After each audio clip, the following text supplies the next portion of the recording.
which is pretty neat to see. And again, Senator Klobuchar, I think we're pretty impressed. Well, everyone was impressed in terms of the testimony that was given. That was just yesterday in our committee. And then speaking of taxes, I know everyone's getting ready for Tax Day, which is coming up next week. One initiative I should point out, we're doing several different legislative bills in the House, in committee right now, having hearings. We passed a few bills yesterday out of committee. One of them was mine that deals with identity theft. We have more and more people that have been susceptible to identity theft. It's so easy now to get a Social Security number. The scammers get a Social Security for someone number. They file a fake return. They pocket the refund. And for victims, this is really hard to correct this with different government agencies, go through all the red tape, go through all the paperwork, and have a long delay to get a tax refund. The IRS found there were about 32,000 fraudulent returns in just 2 months in 2016. Those are the actual records from that time. It's on the upward swing. A government audit found also that scammers tried to obtain about $14.5 billion just the year before that. And it does hit seniors really hard because of the confusion and the paperwork and not knowing if they should trust folks. So the bill that I have authored, and we just passed yesterday on our committee, I'm hoping this is going to be taken up on the floor next week. We'll have overwhelming bipartisan support. But there is a way to defend against this type of ID theft. It basically is the IRS would give folks a special identification protection PIN number. So it'll be a 4 or 6-digit number that is assigned to every single person to authenticate your return. It would change annually every year.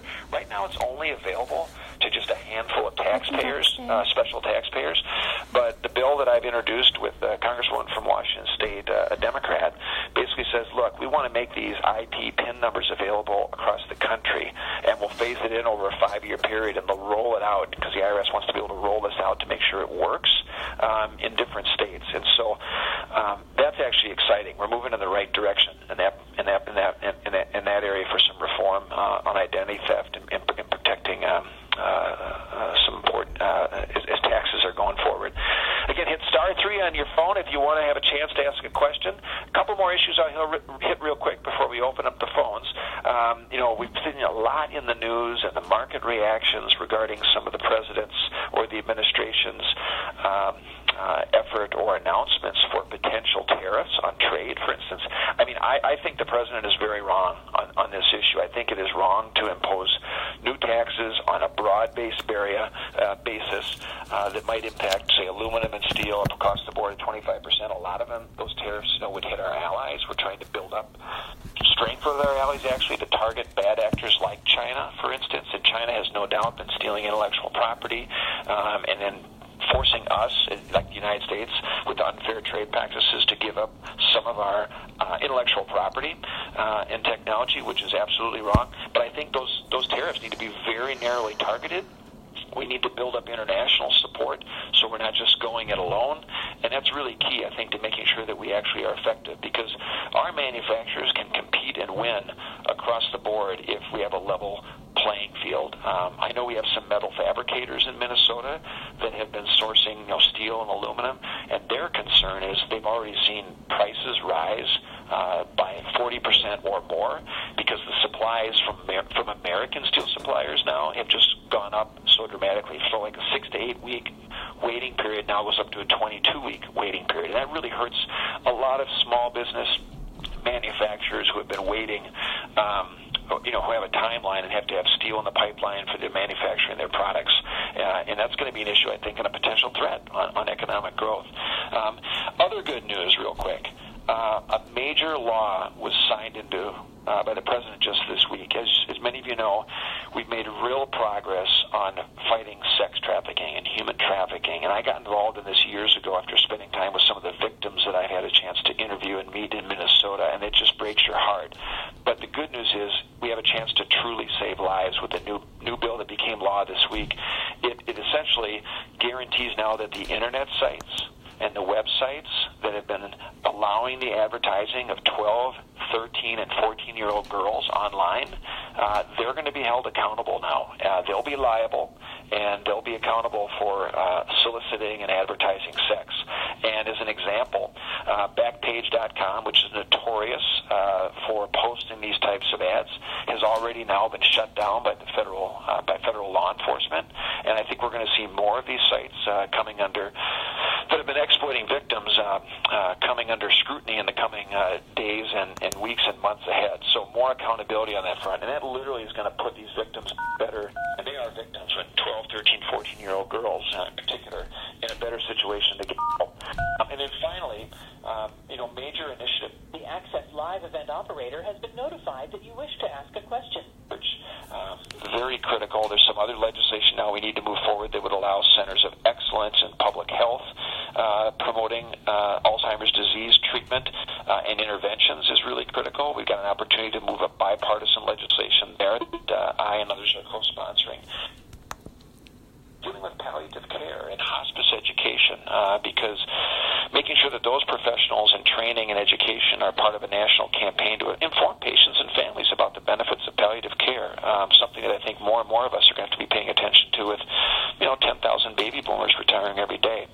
So time to roll into the questions. Again, if you'd like to ask a question, dial *3 on your telephone, and we're going to start rolling as quick as we can. And the next hour, we'll just try and hit as many as we can before I ask you guys a poll question, too. I think we have Drew from Plymouth is waiting on the phone. Thanks for waiting. Yes, what is the outlook for enhancements to health savings account legislation this year? Wait, I'm sorry, you said for savings account legislation? For health savings accounts? Oh, I'm sorry. Okay, health savings account. It's a good question. So for those of you that don't know, thanks, Drew, don't know, so we've had health savings accounts set up. They've been done very bipartisanly in the past. You set money aside, and then you can use your own dollars to spend on healthcare needs as you see fit. A lot of small businesses, local chambers have been really pushing this as a way to help control costs, for instance, within healthcare. And we can do some expansion of healthcare savings accounts. Personally, I'd like to increase the contribution limit to let you put in more, because it is tax-free. You can put in money, it grows, and when you need it, you can use it. I think we should be letting seniors access healthcare savings accounts. I think we should be letting veterans access more ability to use healthcare savings accounts. And we should be letting folks use their healthcare savings accounts dollars for what is referred to as direct primary care. I think we do have a chance to pass that legislation in particular, probably a little bit later this year, but this is where your family doctor or your primary care physician, with a lot of patients now, you're paying a monthly subscription.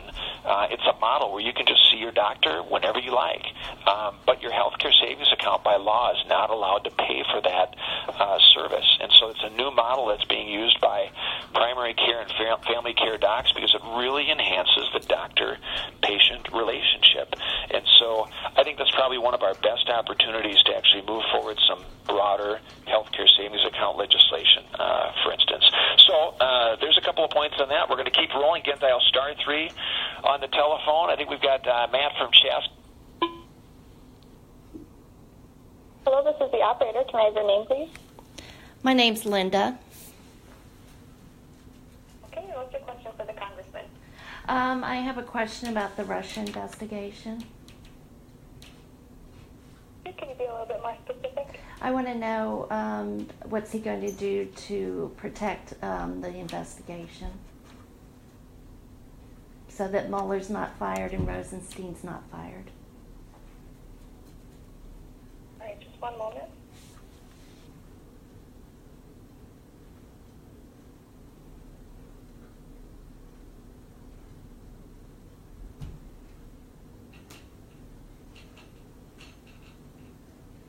Okay, thank you for your question. I'll be back into the call. Okay. You can get engaged and just participate. Whatever party you're from, you can help certain candidates, obviously, but also I think at the local level, there's more room and exposure now to city council. What's happening at the city council level, what's happening on school boards, for instance, because local politics, like you mentioned, really is sort of that opportunity to have hands-on, make a difference with people. And so I think some of these students are kind of interested in not only doing internships with some of these folks, but actually starting to potentially set themselves up down the road, as I think all citizens should, be on the planning commission for the city. And a lot of cities are looking for applicants for the Human Rights Commission, for the Planning Commission, for different sort of subdivision organizations within local government, and that just sort of helps filter good people that are involved in their community. They care. A lot of Rotarians, for instance, and members of local chambers of commerce and optimists and Lions clubs, they also do that type of service work, and so joining those types of organizations, I think, really helps breed and put together a long-lasting, stronger community. So those are just a couple of ideas, for instance, as an example. Okay, we're going to keep rolling. I think we've got someone named Sonia on the line, and I'm not sure where you're from, Sonia, if you're still there. Hi, yes, I'm from Orono. Hey, Yes, hi, I'm from Orono. I'm a licensed psychologist, so I have kind of a two-part question, if I may. Yeah. Okay, so one is I hear a lot about all of this gun violence being related to mental health, and what I can tell you is it's not something that just my field can manage, because it's bigger than that. And so I'm wondering, what specifically would you support in a rational, reasonable control of guns? Yeah, okay. And you said you had a second question, too? The second is I'm also hearing about having physicians and medical devices talking to you about pain management and the opioid crisis. And I'm wondering what are the thoughts and the plans about involving mental health, not only in the treatment, but also in the treatment of the addiction, but also the treatment of pain management. Oh, okay. Well, that's one I may have to get some more advice or insight from you on, actually, down the road, which I would actually very much appreciate. On the pain management side, one of the opioid roundtable discussions that I had this week was with some of our own companies and providers that we have in Minnesota, and they were talking about some of the some have devices, some have sort of payment systems where they work with providers to making sure that their patients are able to access certain type of therapies, or I guess education for some of these therapies. But I'll be honest, I think this is an area where I think we need more insight or research. I mean, as a licensed psychologist, I mean, you could actually be really helpful if you'd be willing to offer some personal perspective, and I can you can follow up with us on a greater detail. I actually would appreciate that. On the mental health side, you're right. I mean, boy, I can't imagine how overwhelmed you are or could be from a perspective of some of the gun violence issues that have been raised. Orono, for instance, not too long ago, let alone some of the tragedies we've seen in Parkland. So this is my perspective. I mean, I think, when we've had these incidents of tragedy, there are opportunities to respond bipartisanly, by the way, and actually, move forward some very common sense initiatives on gun violence. I mean, when the Las Vegas incident happened, I had never heard of a bump stock, and that's a device that makes essentially a normal firearm an illegal firearm, because automatic firearms are essentially illegal. So why wouldn't we want to ban those too and make those illegal? That's my perspective, and we have bipartisan support, and I'm on legislation to do that, but we've been blocked on moving that forward. I also think one of the most important things to do, and we were successful on this just 3 weeks ago, and the Minneapolis Star-Tribune, I think, and others were helpful in educating the public why this was important. But there's always been a decades-long ban on doing research by the federal government on gun violence. And that was because I think gun organizations or gun groups were suspicious that, well, if you do research, you're really going to be trying to implement gun control, and it's going to be sort of this conspiracy. Well, my perspective is that if you get more facts, you get more best practice evidence, you can actually enact policies that are smart and that make sense. And so I think some of those policies now not only include enhanced background checks. For instance, we also did do that just also 3 weeks ago, which is good news. And now domestic violence, for instance, mandated to be included in background checks for the National Instant Criminal Background Check System. Even a dishonorable discharge, which was the problem in the tragedy that happened in Texas. If we had that flagged in the system, that individual never would have been able to carry out that atrocity, and it would have been flagged and would have been caught and it would have been prevented, essentially. And then I think what the next step is that I think we need to do, for instance, would be is looking at gun violence restriction orders. And this is where I think it's an opportunity to say, look, as happened in Parkland, when a family member or someone sees that they've got someone that thinks they may be a threat to themselves or a threat to others, it is appropriate to have law enforcement come in take away their weapons and then do an evaluation and then actually do a check. And you catch those situations, and flag it before something happens. And that clearly should have happened, and it would have happened if we had that preventative measure in place for Parkland, for instance. There's only a couple of states that have that, but I'm looking at drafting legislation with some of my colleagues on that. Now, I know some of the gun groups won't like that because they think it'll lead to confiscation, but I think it is prudent to do. It is reasonable to do. There will be bipartisan support, and we'd be making headway on an issue. And again, just to follow up on the mental health side on opioid addiction. We also need more doctors or psychologists like yourself. That's actually really, really important. So thanks for sharing your thoughts there, and we'll just keep rolling on questions before we ask the poll question ourselves. So we got Liz on the line. Liz on the line from Plymouth. Thanks for waiting. Hey, Liz, you still there? Hello. Hi, Liz, you still there? Yes, I am. I did have a question, but now I have two questions. Sure. One, you spoke about the tariffs, but I was wondering if you have any concern about the soybean farmers. Oh, and what your thoughts are.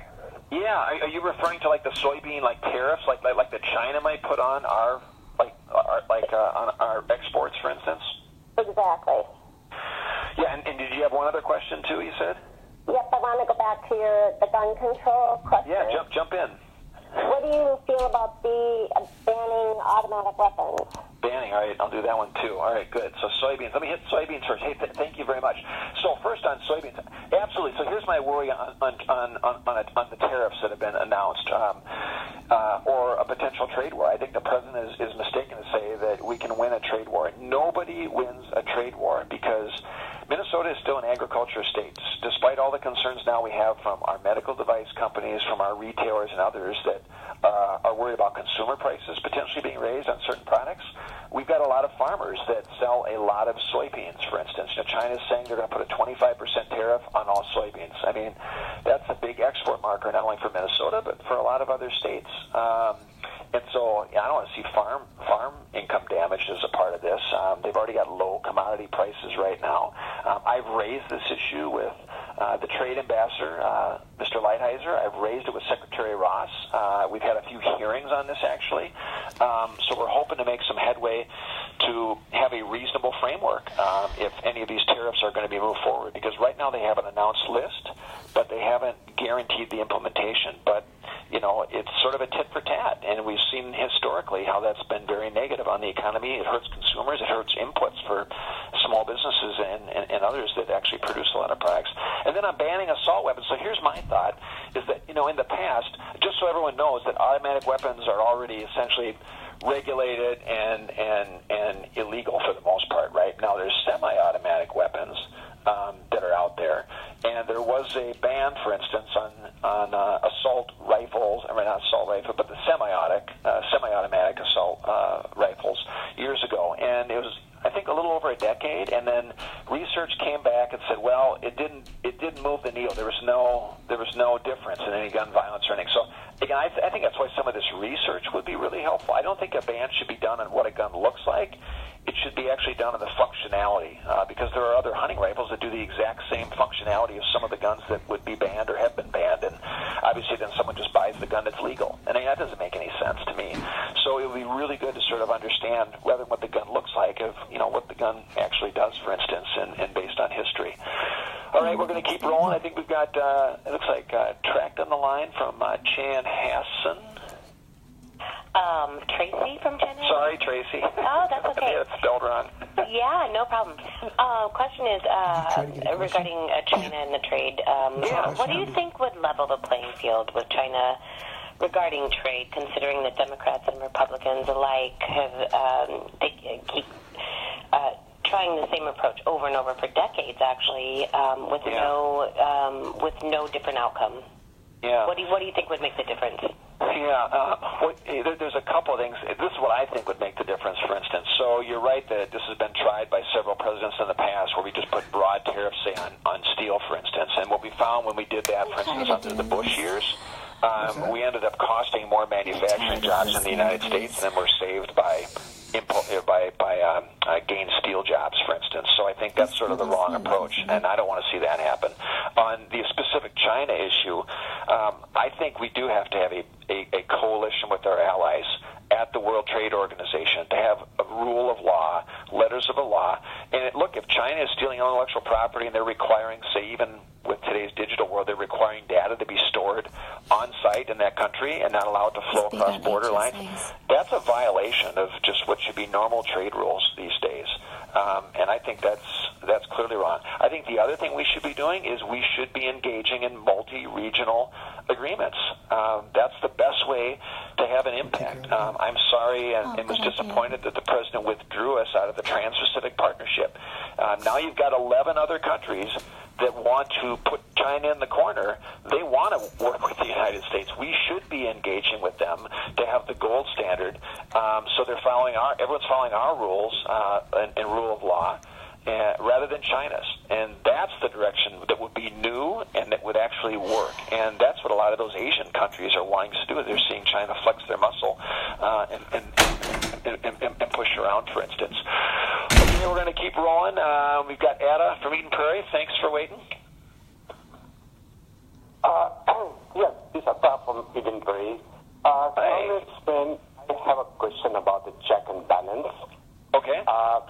Do you stand up to President Trump if he were to fire Robert Mueller or Rob Rosenstein? Oh, you say if the president fired the independent counsel, for instance? Yeah, okay, I think that's what you're referring to. Thanks, Ada. So, there's been a lot in the news about this, too. First of all, the president should not fire the independent counsel. I was one of the first Republicans, actually, that said that there should be an independent counsel appointed when the FBI director was fired. I thought, well, you're neutral law enforcement officer. Once that happened, you've got to have an independent counsel, and that person needs to have free reign if you're going to have sort of just the respect from an institutional perspective of a functioning democracy. So, there are some that are proposing bills, for instance, that would prevent, that would change the law, that would prevent anyone, president, from firing like an independent counsel. I don't think that's realistic because the president's not going to sign that. I think the most important thing right now is we got to allow the investigation to run its course, free of any political influence. I don't think the president's going to fire him. I just think he's just throwing out tweets here and there. And I expect if he did, there would be a huge and serious bipartisan outcry, and then there would be action if he did that. It would prompt there would be a response. I'm not sure exactly what it might be, for instance, but there would for sure be a response. Okay, we're going to keep rolling. We've got Charlie on the line from Chanhassen. Charlie, thanks for waiting. Yes, Representative Paulsen, I really appreciate what you do, and I want you to know this is a friendly ask. Yeah. There's some market kind of disruption around the lack of town hall meetings. I think it's a ruse to create problems, and that's what appreciate your calls, and I prioritize participating because I think it's important. But is there anything you feel like you have to do to respond to that sort of noise about not doing town halls? Or I don't know. It's kind of nebulous, but wanted to make sure that we were aligned from a kind of an election standpoint. Because I think you're doing good work, and want to make sure that that's not a distraction. That's my only point, and interested in your perspective on sort of these ambush town halls. Yeah. Well, first of all, thanks for the question. And look, I get asked this by a good handful of folks periodically. I mean. I've changed nothing since I was first elected, and so since 2009, I've always done teletown halls, and I was doing regular town hall meetings, and I noticed over time, unfortunately, you get folks that come in and they were a little bit more intolerant, and unfortunately become less respectful of each other, and people would get frustrated, and then they wouldn't want to come. They don't want to come to be shouted down by anybody else. and so it's not productive in that sense. And we've done plenty of those. So I've started to do smaller venues where I just do Congress on Your Corner events, and those are great because people come up one-on-one, they can be heard, and you can actually touch more people, whether it's connecting now in a teletown hall or doing small venue events. I think the most important is just being a listener, right? Like I do open office hours, so I think I'm the only member of the delegation. I might be one of the only ones in Congress that does that, actually. But I value the one-on-one time, actually, with folks because it's not like I've got all the answers to some of the challenges that are out there. But to help cut through the noise, people have really interesting and fresh perspectives that can sometimes be helpful. I've learned a ton on this gun violence stuff, for instance, where I think there's some opportunity to move forward bipartisanly, as an example. And so, that's just my perspective. So it's kind of a shame that some use those sort of town hall forums now as sort of gotcha moments, and that's kind of what they've evolved in over the last few years. It's the same people that kind of keep poking. But I think the most important thing is just be open, be accessible. The office hours I do and the other venues work really well. And of course, we keep doing these. But thanks for the thought. Now, my chance to ask you guys a question, and just hit a button on your phone. And remember, if you want to jump into the queue, hit *3 on your telephone, because we just saw some people drop off. *3 on your phone. So here's the question for you. We haven't talked about foreign policy really, but here's the question. The question is this: do you support military action by the United States in response to the Syrian regime's chemical weapons attacks recently on its own citizens? So we had the report, within the last week that Syria used chemical weapons on its own citizens. Remember, these were banned, and they had agreed to be banned, going all the way back to President Obama's timeline. The UN is following up on that. So these are violations of UN resolutions. But most importantly, they have used them on their own citizens. So do you support military action by the United States in response? That's the question. If you think yes, there should be a military response by the United States, hit 1 on your telephone. If you don't think no, that we should not have a response militarily, hit 2. And if you're unsure, 3. Because, it's not always a simple yes and no answer. So if you think there should be military action by the U.S. in response to Syria chemical weapons attacks, hit 1 yes, 2 no, and 3 if you're unsure. And we'll post those results this week on our email newsletter that goes out every 2 weeks. So you'll see that as a part. If you're not signed up, just go on the website and sign up. So that goes out every weekend. Okay, we're going to keep rolling. We got Paul on the line from Victoria. Thanks for waiting. Hi, Congressman. I wanted to thank you first for giving your constituents a chance to listen in and to ask questions. I really appreciate it. It's awesome. The question I have is, I'm curious that you mentioned one example at the beginning of the call of a company, I think you set up in Rogers, that had taken advantage of the tax reform that was passed at the end of last year. I'm wondering if you have some other examples from the 3rd Congressional District or from Minnesota that you could share as to how the tax reform has resulted in, whether it's bonuses or other benefits to employees. And then I guess finally, if you have any comments on Speaker Ryan's announcement to retire and what might be in the future for House leadership if the Republicans remain in control of the House. Well, hey, thanks for the question. I appreciate it. Well, first of all, so we had the gentleman from Rogers come out, and he gave official testimony to a committee, which I think he was a little nervous about doing, but he did a great job. As I mentioned, Senator Klobuchar and I thought he did awesome. But no, we have other companies in Minnesota that have really leveraged investments in their employees and their companies. So, it could be a Best Buy, right, or TCF Bank, right, that made the U.S. Bank also. Those are the bigger companies. I think Hormel, which is a major company, not in the 3rd, but obviously in Minnesota, that is seeing good growth. They're nervous about the tariffs, by the way, obviously with pork prices and things like that and tariffs. But they've done a lot for their employees. But there were some smaller companies also that we have right in the western suburbs. Some of them I've toured, so I kind of know them now, like Laram, that does all of the grading on railroad tracks to make sure that railroad cars can move efficiently, and they do exports around the world, actually. That's pretty neat company. Data Sales Incorporated is another small company that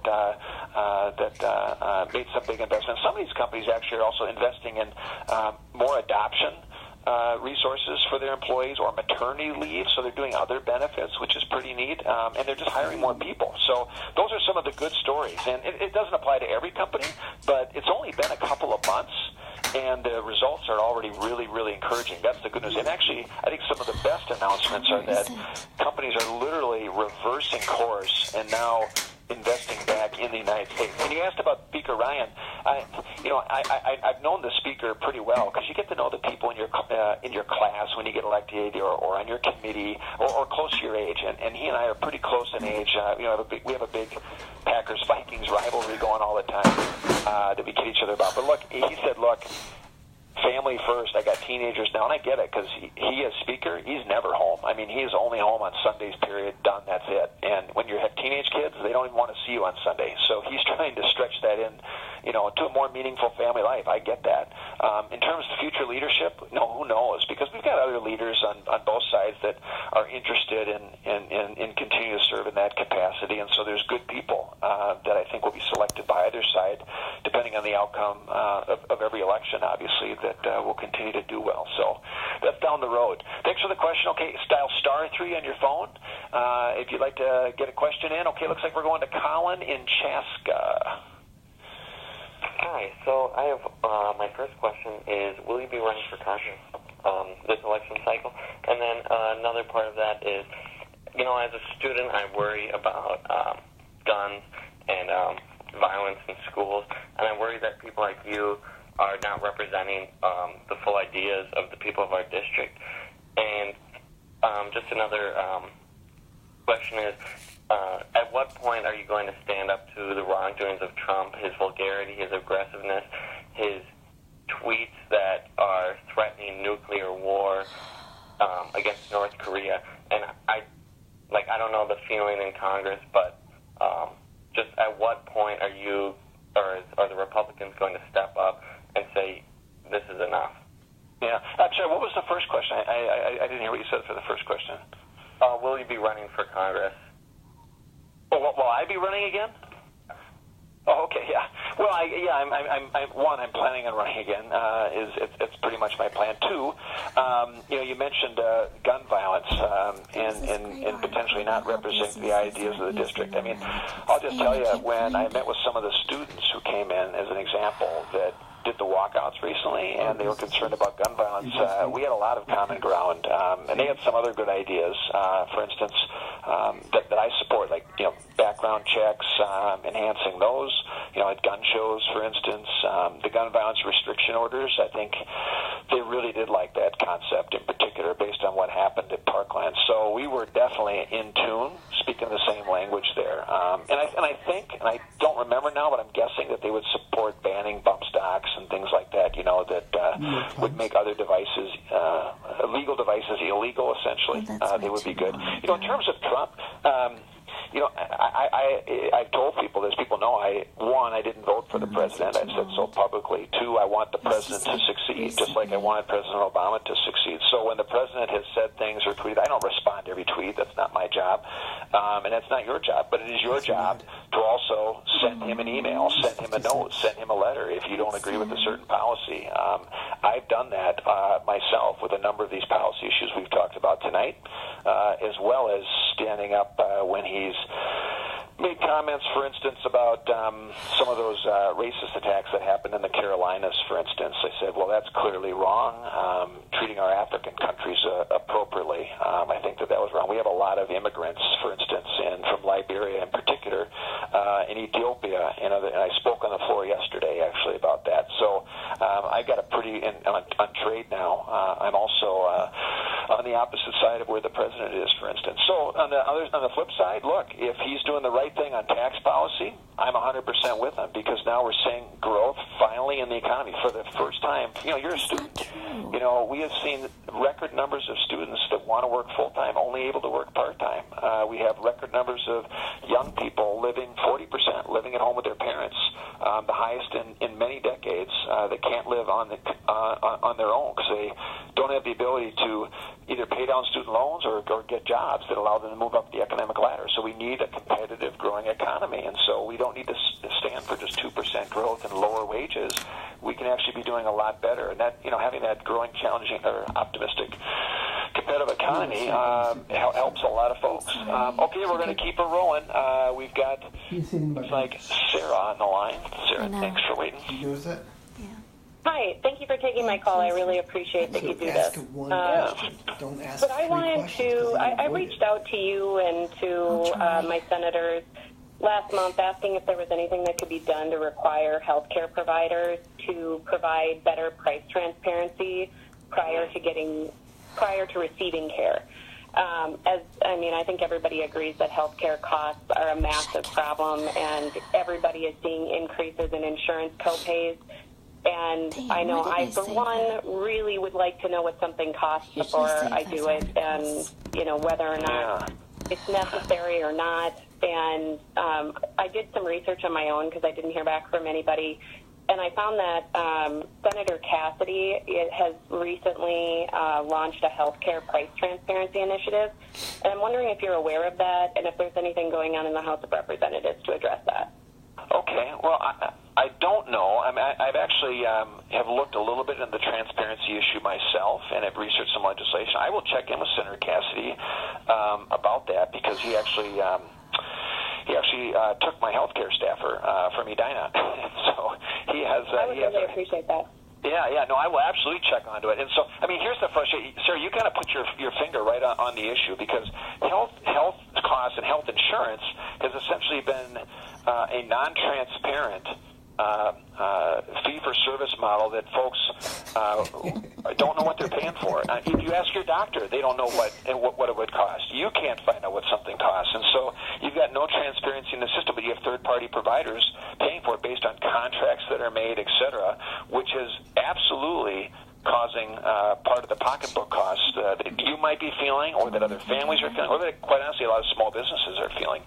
So part of this is there's an effort that I'm also working on. It's separate a little bit, but it gets to it. I'm working on an idea that gets to the root cause of some of these high healthcare costs, and that is getting rid of that old fee-for-service model based on how many times you see a physician, how many procedures, but actually, because the more times you do that, it just means dollars to the doctors, regardless if they need it, right? But if we base healthcare most on outcomes or benchmarks, like through value-based contracts and rewards on tests and drugs and devices that make patients healthier, so it's more healthcare rather than sick care, keep them out of the hospital, give a little bit more payment for reimbursement. And if things don't work out and the outcomes decrease, take away their payment. Their rate changes. And so that way you're actually paying for results. You're paying for value as opposed to the number of procedures. So value-based contracts is we had a healthcare roundtable about this yesterday because some of us are going to be moving some legislation on this, but there's a few little details that have to be worked out because we have to make sure that there's no side agreements that are done between providers, et cetera. Everything's got to be transparent on the up and up. And I'll check in with Senator Cassidy's staff because we know him very, very well. Okay, we're going to keep rolling. And looks like we've got, I'm going to go with, looks like Jared from Wayzata. Hello? Hey, are you still there? Yeah, I'm here. I'll take it off speaker. Yeah, I just wanted to know, when you originally ran for office, you were big on controlling deficit. How do you square borrowing $1.5 trillion from our kids and giving 80% of it to corporations and the wealthy? Is that going to be tough to run on in the next election? Yeah, well, first of all, on the tax cut, just so you know, is that the tax cuts don't go 80% to the wealthy. They're actually mostly going to lower middle-income folks on a percentage basis, and that's really important. I talked to a Chan firefighter, for instance, recently. He said, I'm getting more money in my paycheck, through my regular work. Thank you. This actually means a lot. So, the average tax cut for a family of four is a little over $2,000, and that's an average family of four that makes about $73,000. Now, it's a little bit higher, actually, in Minnesota. It could be as high as $5,000. Now, it depends on your situation, but a lot of folks in the middle-income folks, they actually get rid of the alternative minimum tax now that was hitting them hard in middle-class suburban suburbs in particular. Now, there are some wealthier individuals that are going to be paying more. I've talked to them. There's no doubt about it. And a lot of them are not happy because they don't have their tax planners and their accountants can't do the deductions anymore, and they can't do those expenditures that they always could rely on because they can hire people to do it. They don't get to take those benefits anymore. So it's a lot simpler. Now only 90% or 10% of folks will itemize. It said 90% of folks are now not going to itemize anymore. It's going to be a lot simpler, a lot cleaner, and they have more money to spend in their pocket, which is really key. So That's something that's really important. That's kind of what's feeding into the broader growth of the economy, too, which is very important. Okay, we're going to keep rolling. We've got time for one more. And by the way, if you don't get to you, don't hang up, because everyone on the call goes into a voicemail. Either myself or someone on my staff gets back to you in the next 24 hours, too. So we'll keep rolling. Okay, we got Steve on the line from Eden Prairie. Thanks for waiting. Hi, Eric. Thanks for taking my call. Yeah. Yeah, I'm really surprised about what happened with the tax credit related to insurance premiums from Insure. Okay. And was confused how that works. So I projected my income, which put me under the supposedly poverty level, where they assist you with tax credits. Okay. And it turns out that with the federal tax return in my tax account, now I have to pay that all back. So I'm stuck with a $15,000 bill. And those are on the ACA credits, you said, right? The Affordable Care Act credits. Well, it's the MNsure. Yep, MNsure. Yep. Right. So I have one of the lower cost insurance plans, and so I'm just wondering how I'm supposed to reconcile that. I mean, well, how does that work? Well, here's what we'll do. First of all, so we've got your info now. So, I'm going to make sure that we have someone personally just connect with you, and you can call my office too, because we do have people that help with different casework and different situations, so we can see if we can actually, if we can assist. Secondly, look, the Affordable Care Act has been a real problem. Now, MNsure has gotten a little bit better this year, but for those of you who don't know, that's the state exchange. That's the exchange where all the costs went skyrocketing a year ago, and people just couldn't afford it. They were, if they were cancer patients, they were losing their doctor. They weren't getting the regular cancer treatments. We were number 4 in the country, seeing the level of premiums rise 60 to 70% at huge rates. So the ACA credits, right, the tax credits, they're supposed to be based on your income. There has not been an enforcement mechanism in here. You are required to report changes to your income when you get one. A lot of these, to be honest, the problems that have been coming forward now were predicted would actually happen. So I think we should just make sure that someone in my office helps assist and connects you to potentially from the federal credit and how that would apply to maybe the state. And we should just kind of tie the dots and see if we can assist. So I made a little note here, too, and we'll either try to have someone call you or you can contact our office in the morning. So thanks much for your patience on that. Listen, thanks for everyone for joining tonight. An hour goes by quick and fast.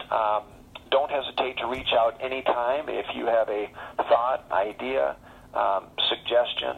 Sign up for the email newsletter. We'll publish the results of the poll this week on the email newsletter. If you have an issue with the federal government, say it's red tape, might be Social Security, Medicare, the veterans issues, for instance, or even passport, those are issues that we can help with. We're also in the process now of having interns come in and set up for the summer. Great opportunity to get young people involved. We're handling the new open houses for the next round of academy appointments. So let us know how we can help, because we are there to serve you in that respect across the board. So, and again, thanks everyone for joining tonight. We actually ran through quite a gamut of different questions, as always, that we do on these, and we'll keep rolling through them and stay in touch. I hope it doesn't get too much cold weather. I'm in D.C. right now, but I'll be rolling home in potential snow, it sounds like, this weekend. But have a great rest of the week and weekend, and thanks again for the privilege of representing you, and have a good night.